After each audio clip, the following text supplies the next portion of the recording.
Welcome, everyone. Okay, let's just dive right in, shall we? Today, we are unpacking an absolutely profound explainer that honestly has the power to completely shift how you view your own mind. It changes how you look at stress, at your daily life, the whole shebang.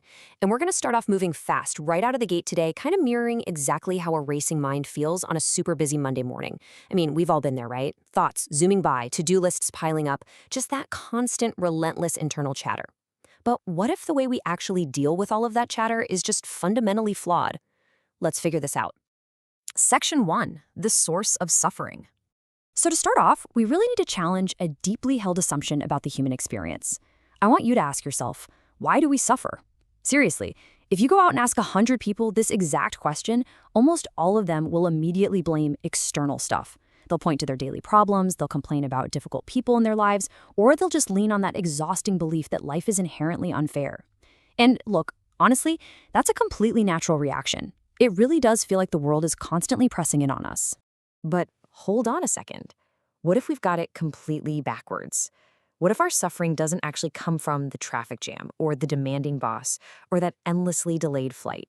What if it's coming directly from the thoughts constantly swirling around in our own heads about those events? Now, this brings up a really critical sequence of questions we need to ask ourselves. First off, where do these thoughts actually come from? And second, and this is way more important, is our true identity actually tied to them? Are we literally just the voice in our head, or are we something else entirely? Section 2, the traveler and sage. To really explore this, let's slow things way down. The source material for this explainer outlines this incredibly beautiful story about a young traveler who climbed up this steep, unforgiving mountain, all in search of wisdom. So he finally gets to the peak and he is just completely exhausted. He's been battling this absolute daily barrage of internal struggles: fear, anxiety, crippling self-doubt, heavy regret about the past, endless worries about the future. And I'm pretty sure every single one of us watching this can deeply relate to at least one, if not literally all, of those feelings. So he finds this old sage sitting silently under the open sky, and the traveler just immediately unloads this cluttered, desperate confession. He literally says, "I don't know who I am anymore." Now, this perfectly highlights something huge.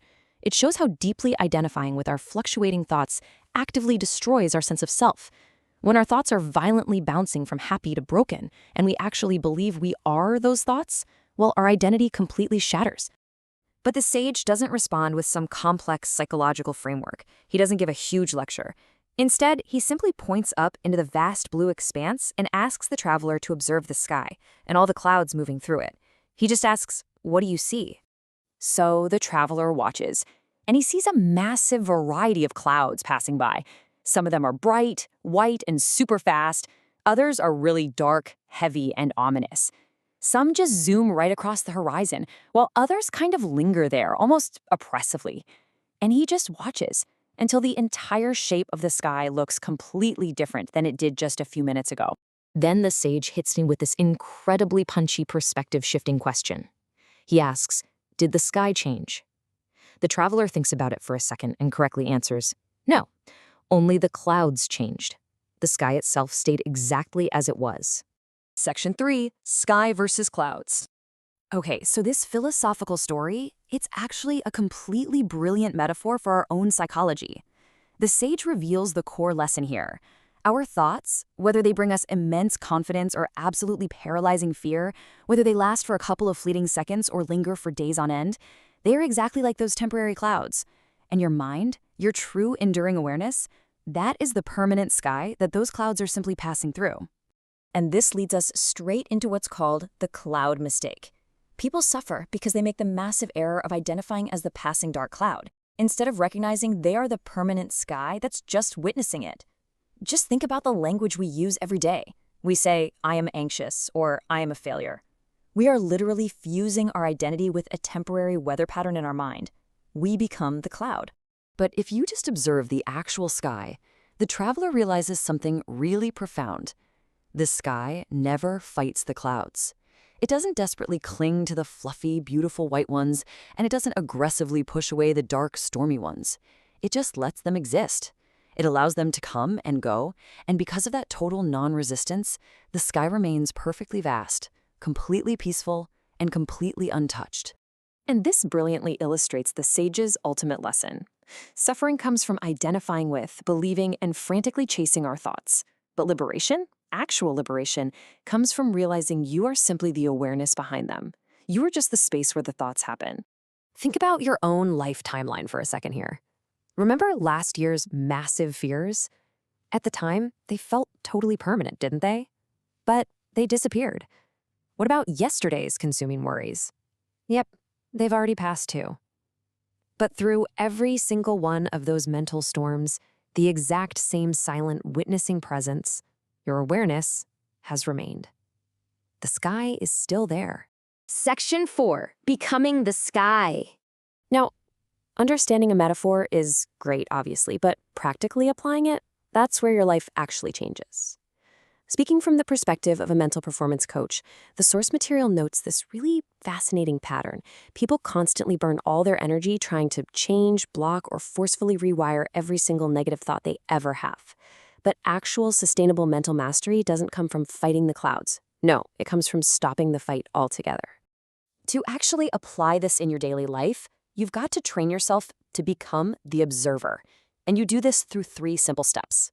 Step 1, notice the thought without judging it.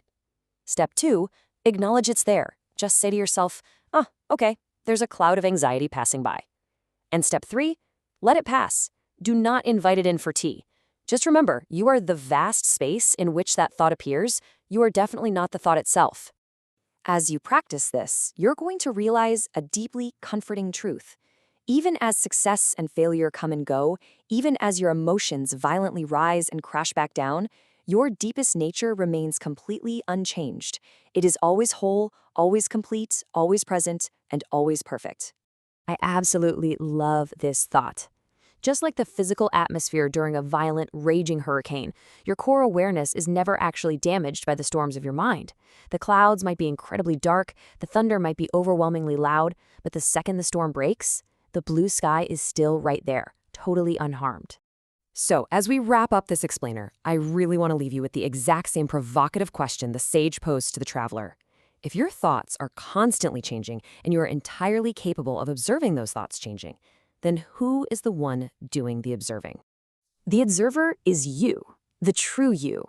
It is time to stop living as the temporary, fragile cloud that just gets blown around by every gust of wind. Start living as the permanent, untouched sky. Thank you so much for joining me for this explainer. And hey, the next time it starts getting a little cloudy in your mind, I challenge you to look inward and ask yourself, who is the one watching the storm?